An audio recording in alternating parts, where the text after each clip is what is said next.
M&Ms are some of the most iconic American candies, known in particular for their vibrant and artificial colors. But due to growing consumer demand, coupled with the Make America Healthy Again movement, we're getting rid of food dyes. This year, Mars is offering a selection of M&Ms made with natural dyes. There's just one problem: blue.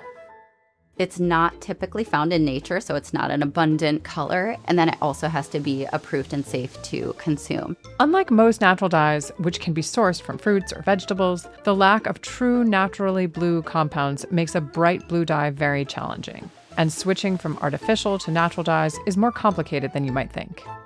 We're here at a Mars factory in Topeka, Kansas, to learn one thing, which is how Mars is going to make a blue M&M with natural dyes. After getting suited up with safety gear, here we go. We headed onto the factory floor with Mars employees as our guides. Oh, it is air conditioned. Oh yeah, you gotta have air conditioning for chocolate. Here in Topeka, the factory produces 30 million M&Ms every day. That process starts here with the chocolate filling. So in here goes sugar, like all the raw materials? Yep. Okay, all the raw ingredients? Yeah. Then, of course, come the dyes, mixed in giant tanks. So 6 colors on M&Ms typically, so there's 6 tanks. That mixture is eventually sprayed onto the M&Ms to give them their vibrant hue. That process, like much of Mars manufacturing, is top secret, so we're not allowed to film it.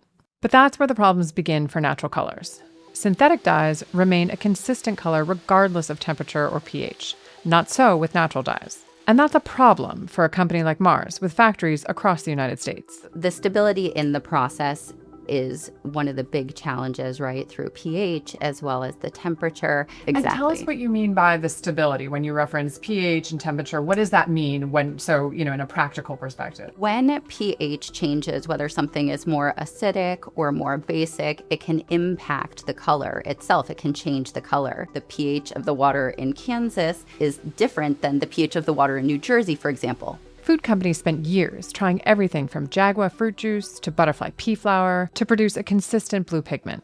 But none of those were right for Mars. They don't produce the bright and brilliant blue that we're looking for. What do they look like? They tend to be a little bit darker or red leaning, so giving through a bit of a red hue. Instead, the company landed on spirulina, a blue-green algae known to some affectionately as pond scum. It produces a bright blue powder, and Mars can get enough of it to make it work.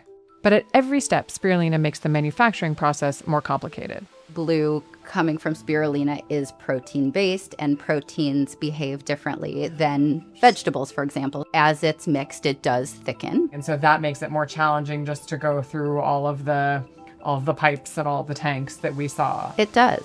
Spirulina powder can foam up when it's mixed, making a thicker liquid that can clog spray nozzles and coat pipes, threatening to build up and cause mold.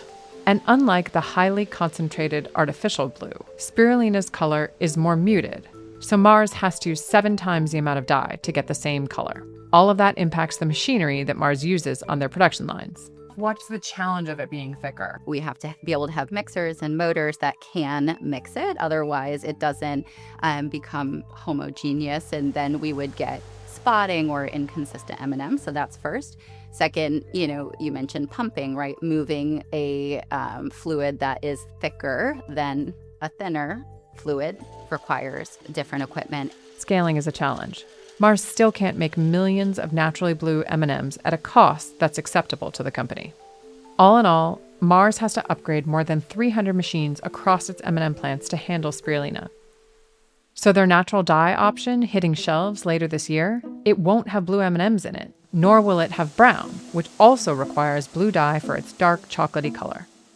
So when do you think you will be able to include the blue and the brown? Well, we're in the process of doing larger scale trials, but right now we're in the mix of it. We're in the process. After years of experimentation, the product we saw seemed pretty close to the real thing. It tastes like an M&M.